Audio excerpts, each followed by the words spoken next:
오늘도 살아계신 우리 주님께서 우리와 함께 계심을 믿으시면 크게 아멘 하시죠. 아멘. 하나님의 자녀로 걸어가야 하는 길에도 여러 장애물이 있어요. 이 장애물들은 내 자신과 다른 사람들, 가족이나 친구, 직장 동료, 교우들을 비롯한 모든 관계하는 사람들과의 이 관계를 엇나가게 합니다. 장애물들이 관계의 악화와 갈등과 또 부정적이고 파괴적인 결과를 가져옵니다. 이것은 나아가 하나님과 우리 자신과의 관계로도 연결되어지는 부분이기도 합니다. 그래서 우리는 이 장애물 중에 하나를 잘 알아야 하고 이 장애물을 극복하는 길을 알아야 합니다. 이 장애물을 잘 모르거나 알아도 극복하는 길을 모르고 극복하는 노력을 포기하거나 아예 하지 않으면서 부정적이고 파괴적인 결과를 초래하는 그런 생활이 너무 많이들 나타나고 있다는 점입니다. 그러기에 지금 우리는 이 과제를 가지고 오늘 말씀에 귀를 기울여야 합니다.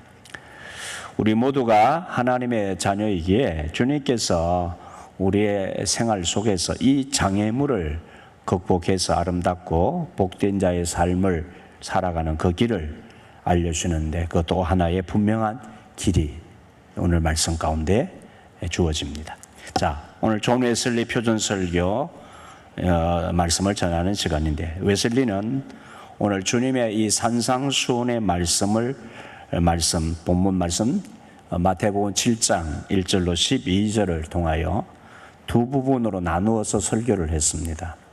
먼저 1절로 6절의 주제인 비판하지 말라, 형제에 대해서 비판하지 말아라. 이 형제라는 것은 가까운 교우들이나 가족이 먼저 그 대상임을 전제합니다.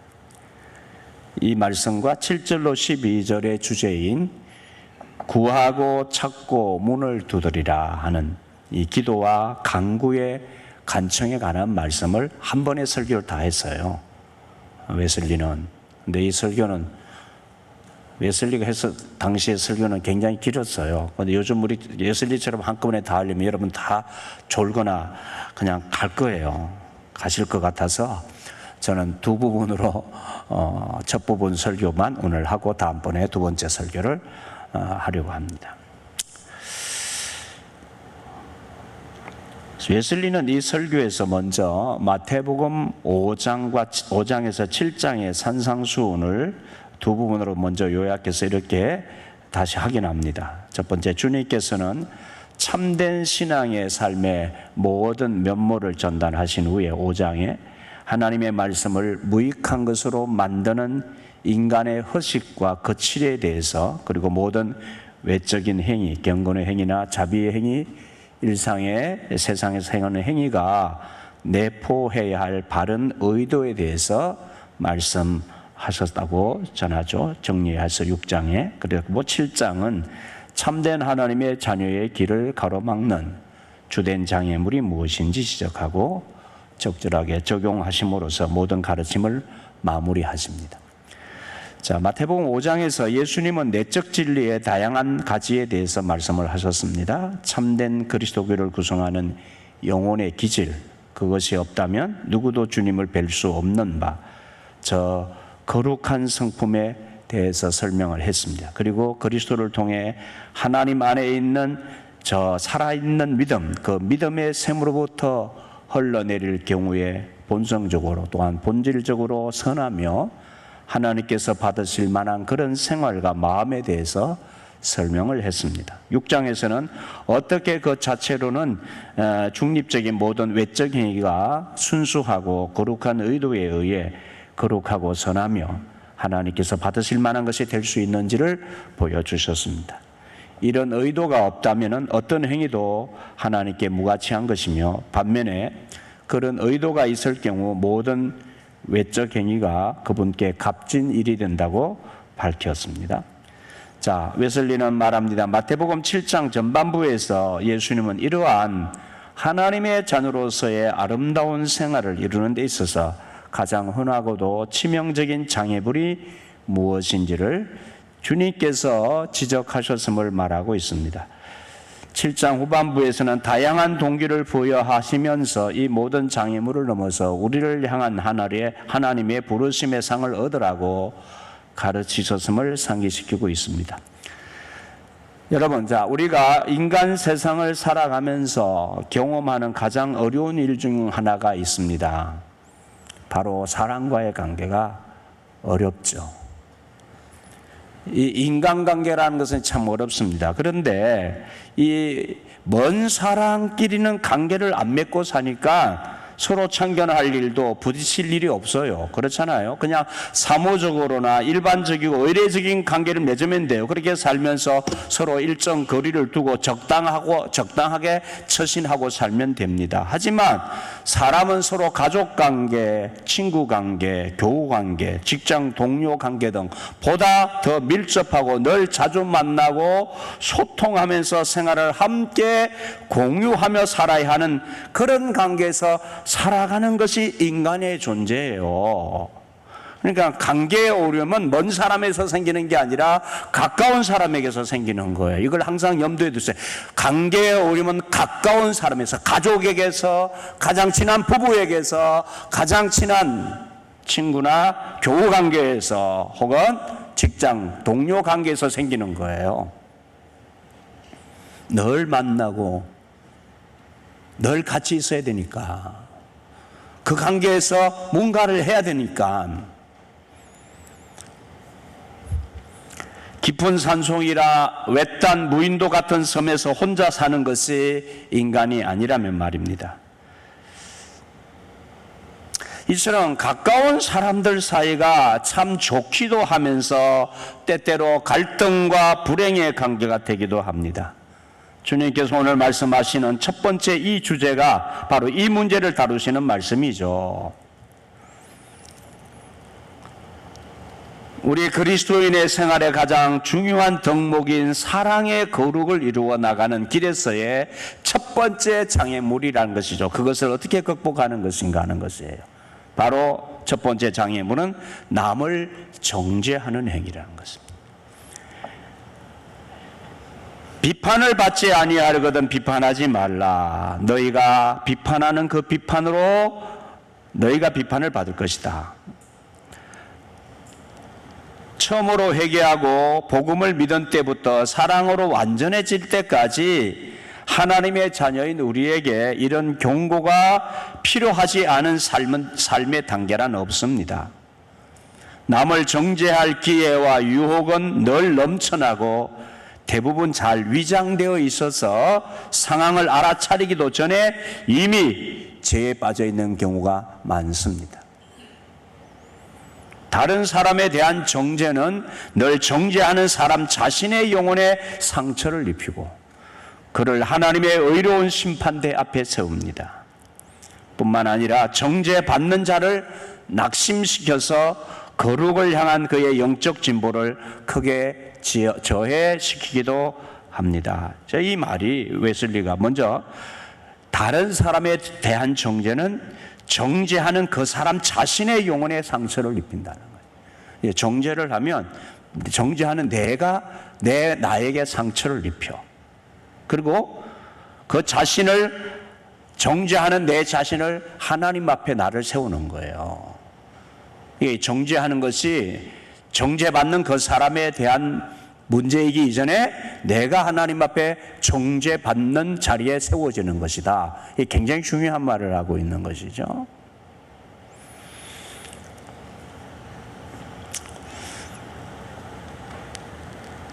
정죄받는 자를 낙심시켜서 거룩을 향한 그의 영적 진보를 크게 저해시키기도 한다. 두 가지 이야기를 하죠.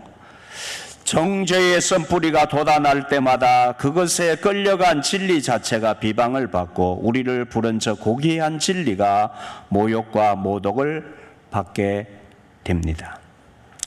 3절 어찌하여 형제의 눈 속에 있는 티는 보고 내 눈 속에 있는 덜보는 깨닫지 못하느냐. 여러분은 완고함, 사탄의 것과 같은 교만, 저주받을 자기 고집, 이 세상을 사랑하는 우상 숭배 같은 것이 여러분 안에 존재하면서 늘 삶 전체를 주님께서 혐오하실 만한 것으로 만들고 있다는 사실에 주목하지 않습니다. 자신 먼저 돌아보라는 거죠. 내 자신의 완고함과 사탄의 것과 같은 교만, 저주받을 자기 고집, 이 세상을 사랑하는 우상숭배 같은 것이 내 안에 존재하는데 내 삶은 모르고 주님께서 혐오하실 만한 것을 만들고 있다는 사실에는 내가 그런 존재라는 사실에는 주목하지 않는다.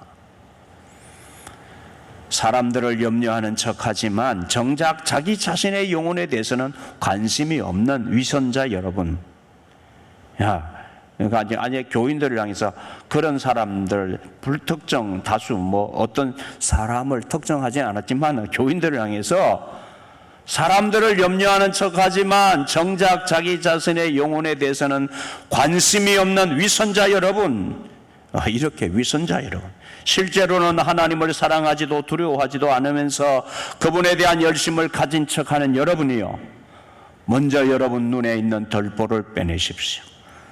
먼저 자신을 아십시오. 자신이 죄인임을 직시하고 느끼십시오. 이렇게 아주 단호하게 설교를 하죠.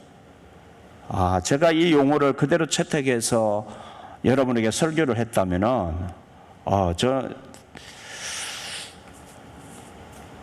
제가 이 설교를 할 당시에 웨슬리의 표정이, 억양과 표정이 어땠을까 생각을 해보게 됩니다. 만약에 제가 이 톤으로, 이 내용으로 여러분, 여기에 계신 여러분, 이 위선자 여러분, 이렇게 말하면서 회개하라고 하면 여러분 막 난리 날 것 같은데요?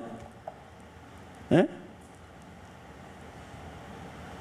여러분을 향해서 위선자 된 여러분 자신을 먼저 살피세요. 여러분 위선자입니다. 이렇게 메시지가 설교했어요. 제가 이렇게 저는 단호하게 설교를 할 수 없었거든요. 여러분 무서워가지고. 여러분 무서워요. 저는 설교하는데 교인들이 무서울 때가 너무 많아. 근데 웨슬리는 이렇게 설교했어요. 위선자 여러분, 예? 이야, 대단하죠? 조금 제 마음이 위로가 돼요. 난 좀 더 세게 설교해야 되겠다 이런 생각을 하게. 교인들을 향해 위선자라고 막 딱 하면서 야단하면서 설교를 했어요. 위선자 여러분이요, 먼저 여러분에 있는 덜보를 빼내십시오. 먼저 자신을 아십시오. 네, 이렇게 설교를 했네요.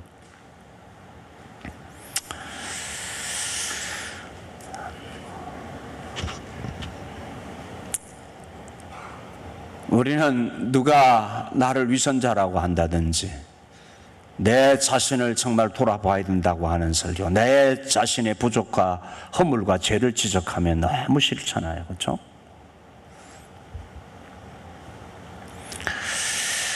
비판하지 말라라는 말씀의 의미는 무엇인가? 계속합니다. 웨슬리는 만일 누군가 강도나 살인을 저지르거나 하나님의 이름을 욕되게 할 때 우리는 그를 악하다고 생각합니다. 그렇다고 이런 정죄가 악하거나 죄된 것은 아닙니다.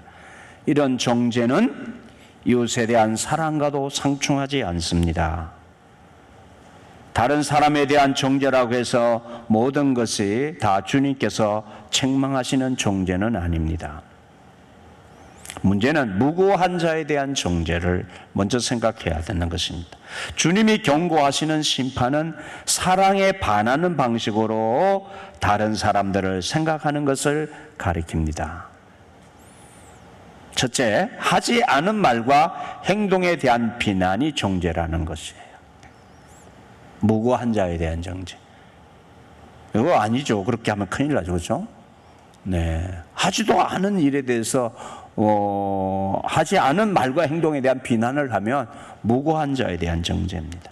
그 다음에 두 번째로 정도 이상의 정죄가 있는데, 무고한 자를 비판하는 것뿐만 아니라 지은 죄에 대해 정도 이상으로 비난하는 것으로도 우리는 심판과 정죄의 죄에 빠집니다. 이는 자비뿐만 아니라 정의에도 역행하는 죄입니다. 라고 했습니다. 이런 정죄의 행위는 추측의 근거에 불공평한 결론을 끌어내지 않는 사랑, 즉 악한 것을 생각하지 않는 사랑이 부족하다는 것을 보여줍니다. 사랑은 과하게 추측하거나 한두 번의 경험으로 단언하거나 그럴 것이라고 속단하지 않습니다. 이런 종류의 심판은 우리가 하나님 혹은 자신의 영혼을 사랑하기 원한다면 반드시 경계해야 할 죄입니다. 그 다음에 또 하나, 증거 없는 정죄에 대해서 말합니다. 죄 없는 자를 정죄하지 않고 타당한 선 이상으로 정죄하지 않는다 해도 충분한 증거 없이 행하는 정죄 행위가 있습니다. 증명될 때까지 어떤 정죄도 이루어져서는 안 됩니다. 유대인조차 자비와 사랑에 기초한 간단한 정의론을 펼치지 않습니까? 니고데모는 말합니다. 요한복음 7장 51절에서 우리 율법은 사람의 말을 듣고 그 행한 것을 알기 전에 심판하느냐. 그 베소도가 말한 것이거든요. 피고가 원고들 앞에서 고소사건에 대하여 변명할 기회가 있기 전에 내주는 것은 로마 사람의 법이 아니라 사도행전 25장 16절에 말이죠. 만일 주님께서 가르쳐 주신 대로 행한다면 그런 정죄의 악이 속히 치료될 것이고 우리는 서로를 심판하거나 정죄하지 않게 될 것입니다. 내 형제가 죄를 범하거든 즉 그가 그렇게 했다는 말을 여러분이 듣게 되거나 그가 그렇게 했다는 생각이 들거든 우리가 비판하기 전에 어떻게 먼저 해야 되냐. 가서 너와 그 사람과만 상대하여 권고하라. 이것이 여러분이 우리가 취해야 할 첫 번째 단계라는 것이죠. 네, 사람을 우리가 권면해도 제가 보면 형제가 잘못하고 허물이 있고 범죄를 했자 할지라도 사람들 앞에서 막 그렇게 하지 말라. 먼저 가서 그와 1대1로 만나서 상대하여 권고하라. 이것이 첫 번째 해야 될 단계다. 두 번째, 만일 듣지 않거든 한두 사람을 데리고 가서 두세 정인의 입으로 말마다 확정하게 하라. 이것이 두 번째 단계. 만일 그들의 말도 듣지 않거든 교회의 말하라. 교회의 말은 공동체와 교회 지도자들이나 공동체의 말에서 권면을 하도록 해라. 이렇게 하면 여러분이 할 몫을 다한 것입니다. 그 이상은 생각하지 마십시오. 그렇죠. 우리가 어떤 사람에 대해서, 형제에 대해서 가까운 사람이죠. 여러분, 우리의 말로 다 사람이 고쳐지지 않습니다. 네. 그러니까 우리가 해야 될 것만 하란 말이죠. 한계가 있어요. 그래서 웨슬리는 그저 모든 것을 하나님께 의탁하십시오. 여러분, 살아보니까 그러지 않던가요? 여러분 부부라고 말한다고 다 고쳐집니까? 말로 다 고쳐지냐고요, 사람이. 안 고쳐져요.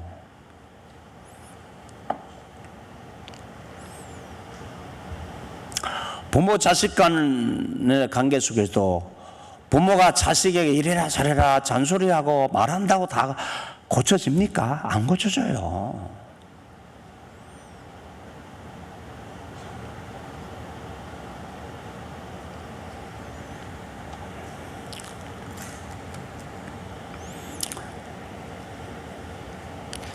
그래서 우리가 모든 걸 다 할 수 있다고 생각하지 마세요.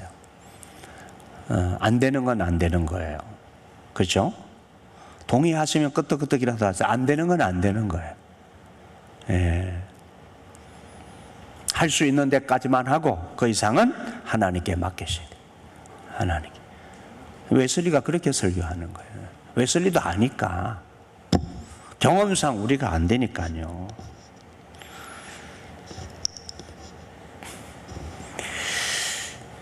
이 말씀을 우리의 생활에 적용하여 생활하려고 하면 세세 부분까지는 해당이 안 돼서 원론적인 말씀으로 그치는 현실 때문에 답답하기도 하죠.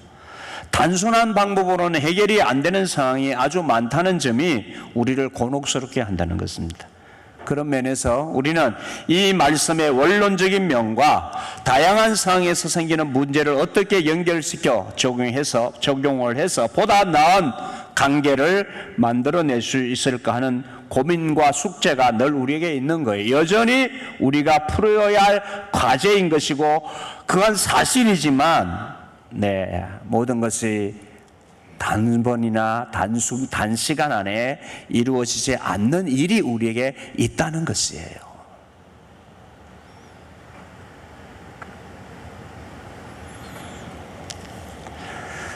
웨슬리도 이 점을 얘기하고 있는 겁니다. 사랑의 거룩, 그리스도인의 생활의 가장 중요한 덕목을 이루어 나가는 길에서의 두 번째 장애물과 극복책에 대한 말씀을 전합니다. 이제 여러분이 하나님의 은혜로 자신의 눈에서 덜보를 빼내고 밝은 눈으로 형제의 눈에 있는 티끌이나 덜보를 분명하게 볼 수 있게 되었다고 가정합시다. 그렇다면 이제는 그 사람을 돕다가 여러분 자신이 상처받지 않도록 주의하십시오라고 설교했어요. 주님은 말씀하십니다. 웨슬리는 이렇게 말합니다. 거룩한 것을 계획해 주지 말라. 주님의 말씀이잖아요. 이 말씀을 웨슬리는 이렇게 해석했어요. 참으로 제 눈이 밝아진 자는 당연히 주변의 모든 사람의 눈을 열어주고 싶어 합니다. 그렇죠? 이걸 좋은 말로 이렇게 좀 나쁜 말로 하면 자꾸 지적질하고 싶잖아요. 너 왜 그래? 너 왜 그래? 자꾸 내 눈은 밝으니까 다른 그 사람 내 밝은 눈으로 그 사람 눈을 자꾸 열어주려고 한다 이거죠. 그래서 그들을 지체 없이 비판하는가 하면 그들의 의지가 어떠한지 현실적으로 판단하지 않은 강제로 그들의 눈을 열어주려고 합니다.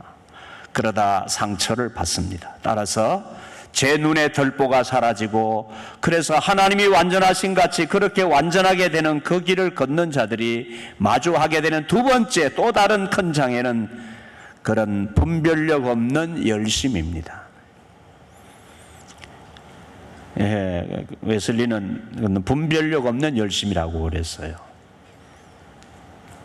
지혜가 필요하다는 거죠. 지혜가 필요하다. 사람과의 관계 속에서 어떤 사람이 뭔가 허물이 있고 좀 고쳐야 될 것이 있고 혹은 죄를 지었다고 하더라도 그 사람을 바꾸고 도움을 주려면 눈 밝은 우리가 강제로 눈 열어주려고 하지 말고 지혜가 필요하다는 지혜가. 분별이 있어야 된다. 그래서 6절 거룩한 것을 계획해 주지 말라 하신 이 말씀은 이 말에도 이 비판하지 말라고 하는 형제를 비판하지 말고 눈을 열어 강제로 눈 밝은 내가 강제로 형제의 눈을 열어주려고 하는 이 상황에 대해서 얘기하는 거예요. 그래서 또 허물이 있는 사람 잘못을 저지르고 도무지 남의 말을 듣지 않으려고 하는 사람은 이렇게 말하는 좋은 것을 눈 밝은 내가 좋은 것을 가지고 있고 분별력이 있는 내가 그 합당한 것을 그에게 말해 주려고 해도 그가 개처럼 그 말을 무시한다면 그거 말하지 말라 그 말이에요. 그 얘기예요. 거룩한 것을 계획해 주지 말라. 옳은 것, 좋은 것이라도 듣지 않으려고 하고 받지 않으려고 하는 사람에게는 소용이 없다. 주지 마라. 그 얘기예요.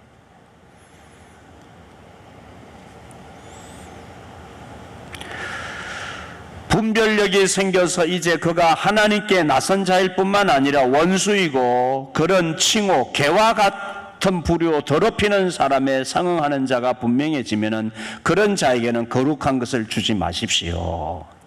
원래 이 거룩한 것의 본질적인 의미는 복음에 대한 교리입니다. 복음에 대한 교리. 복음에 대한 교리인데 옛 세대에게 오랫동안 숨겨져 오던 것으로서 이제 예수 그리스도의 계시와 성령의 감화를 통해서만 우리에게 드러나게 될 것입니다. 이런 거룩한 것이 성령이 계신지조차 모르는 자에 의해 더럽혀서는 안 됩니다. 물론 설교자들이 공개적 자리에서 큰 무리를 향해 선포하지 말라는 것은 아닙니다. 말씀을 선포하는 자들은 그런 말을 듣는 개처럼 거룩한 것에 대해서 귀담아 듣기는커녕 무시하고 더럽히는 자들이 그 무리 중에 섞여 있더라도 그들의 반응에 관계없이 선포해야 합니다. 그러나 개별 그리스도인들은 그런 말씀을 들으려고 하지도 않으려고 하면서 오히려 적대시하는 자들, 그 개라고 언급된 자들에게 그런 거룩한 것을 말할 필요가 없습니다. 그러니까 이게 이중성에 대한 얘기예요. 이 말은 본질적으로 주님께서 복음에 대해서 복음을 받아들이려고 하지 아니하고 하나님의 진리를 받아들이려고 하지 않고 무시하는 자들에게 그냥 아무 때나 함부로 이 거룩한 것을 복음을 하나님의 말씀을 전하지 않도록 해라. 분별력이 있어야 된다. 말씀을 전할 때도 분별력이 있어야 되고 또 하나는 바로 우리가 형제의 허물이나 잘못을 고쳐주고 싶어도 받아들이려고 하지 않는 사람들에게는 아무리 좋은 말을 듣어도 소용이 없다. 이중성을 얘기하고 있는 거예요. 두 가지 의미를 갖고 있다. 지금 주님께서 이 말씀을 해주시는 의미가 그런 의미다. 너희 진주를 돼지 앞에 던지지 말라. 아무에게나 이런 판단을 함부로 내리지 마십시오. 그러나 그들 돼지, 속된 자라고 여기는 그들 스스로 자신이 그런 돼지임을 감추려고 하지 않고 부끄러워하지 않으며 도리어 자랑스럽게 여기고 자기의 마음이나 삶을 성결하게 하려는 티도 내지 않으며 탐욕으로 온갖 더러운 짓을 하거든 그때에는 진주를 그들 앞에 던지지 마십시오. 하나님 나라의 비밀, 하나님이 다스리는 우리의 영혼과 성령을 통한 우리 안에서의 그분의 의, 즉 진리의 내적 가르침 혹은 사랑으로 역사하는 믿음에 대하여 이야기를 나누지 마십시오. 그렇게 설교하고 있습니다. 스스로 이해하지 못하는 것을 그들이 경멸하거나 험담할 수 있습니다. 단지 진주를 밟을 뿐만 아니라 돌이켜 여러분을 물 수도 있습니다. 그러니까 여러분, 이 복음에 대해서도 세상 사람들이 복음 전하는 우리를, 교회를 물 수가 있어요. 마찬가지로 또 이중성입니다. 우리가 아무리 유익하고 아무리 좋은 얘기라도 들을 준비가 되어 있지 않는 사람에게 말을 전하면 물려고 한다니까요. 덤비고 싸우려고 한단 말이에요. 서로 상처 주는 거예요. 이게 두 가지, 둘 다 문제가 있는 거예요. 둘 다 분별력이 있어야 돼요. 복음에 대해서 들으려고 하는 귀가 열려 있어야 되고 형제가 충고해주는 말에 대해서 들을 수 있도록 귀를 열어놓아야 하고 들을 수 있는 사람인지 분별할 줄 알고 말을 할 때도 복음을 전할 때도 분별력이 있어야 되고 지혜가 있어야 된다. 그 얘기를 하는 거예요.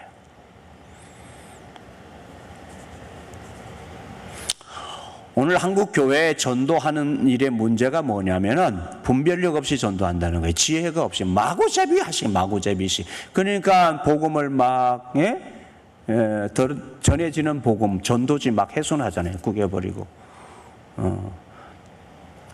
전도지 티슈 코 풀면서 욕하고, 그거 뒤닦으면서 교회 이름 얘기인데 그거 전도지라고 그거 줘가지고 그거 가지고 뒤닦고 그런 거. 왜 우리가 복음을 전하는 도구를 그런 데 사용하도록 합니까? 생각해야 돼요. 분별력 있게 전도를 해야 된단 말이에요. 아멘 있습니까? 아멘.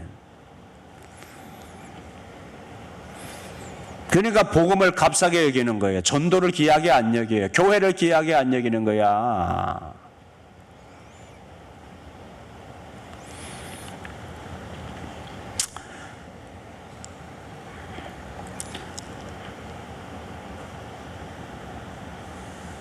그래서 스스로 이해하지 못하는 것을 그들이 경멸하거나 험담할 수 있기 때문에 단지 진주를 밟을 뿐만 아니라 돌이켜 여러분을 물 수도 있어요. 선을 악으로, 복을 저주로, 선의를 정오로 되갚을 수도 있다는 거예요. 이것이 하나님과 하나님의 것에 대한 육적인 마음의 반응입니다. 그들을 구원하고 불 속에서 끄집어낼 때 그들로부터 예상해야 할 반응일 수 있습니다. 여러분, 오늘 말씀에 대한 결론입니다. 여러분, 형제에 대한 비판과 정죄는 오늘 말씀 안에서 그 정당성이 분명해야 합니다. 자신을 먼저 돌아보아야 한다는 것이고, 두 번째, 정당한 비판과 허물과 잘못에 대한 지적과 교정의 그 방법도 주님의 방법이어야 하고 사랑이어야 하고 지혜가 있어야 되고 분별력이 있어야 된다는 것이고, 그리고 여러 지체들과 공동체와 지도자들 또한 나의 허물과 잘못을 말하면 자기 방어 기제가 작동하여 인정하기 싫고 인정 안 하려고 하고 기분 언짢아서 방어하려고 하는 자세가 작용합니다. 누구에게나 이 방어 기제가 작동을 해요. 사람은 누구에게나 이 방어 기제가 있어요. 내가 아무리 잘못해도 나의 잘못을 지적하면 딱 방어하는 기제가 내 안에서 작동하기 시작한다고요. 타락한 인간의 본성이에요. 그러나 하나님의 사람은 형제의 말을 들을 준비가 돼 있어야 돼요. 한 사람 두 사람이 아니라 여러 사람이 나에게 말하면 나에게 문제가 있다는 것도 발견을 해야 되는 거예요. 아멘 있습니까? 발견해야 돼. 발견해야 돼. 왜? 한 사람 두 사람 아니고 여러 사람이 만난 것은 그만한 분명한 나에게 허물과 죄가 있다는 것을 얘기해 주는 거예요. 그 말을 들을 준비가 돼 있고 고치려고 해야 되는 거예요. 그것 또한 우리의 자세여야 돼요. 이 방어 기제는 모든 사람에게 있는 옛 사람의 기저질환으로서의 영적 질병 중에 하나입니다. 그러므로 그리스도인은, 하나님의 자녀는 항상 나의 잘못을 돌아보고 내 잘못에 대해서 가족이나 가까운 사람이 사랑으로 교정해 주려고 하고 고쳐주려고 하면은 고맙게 받고 인정하고 고치려고 해야 합니다. 그렇지 않으면 사단에게 속아서 내 삶이 고쳐질 수가 없습니다. 자신 스스로가 인간관계가 더 어려워지고 불행과 고통의 자리에서 벗어나기 어렵습니다. 십자가의 복음은 이런 우리의 허물과 죄를 보게 해서 그런 내가 주님과 함께 죽어야 하는 나의 모습임을 보게 하시는 것입니다. 아멘. 기도하시죠.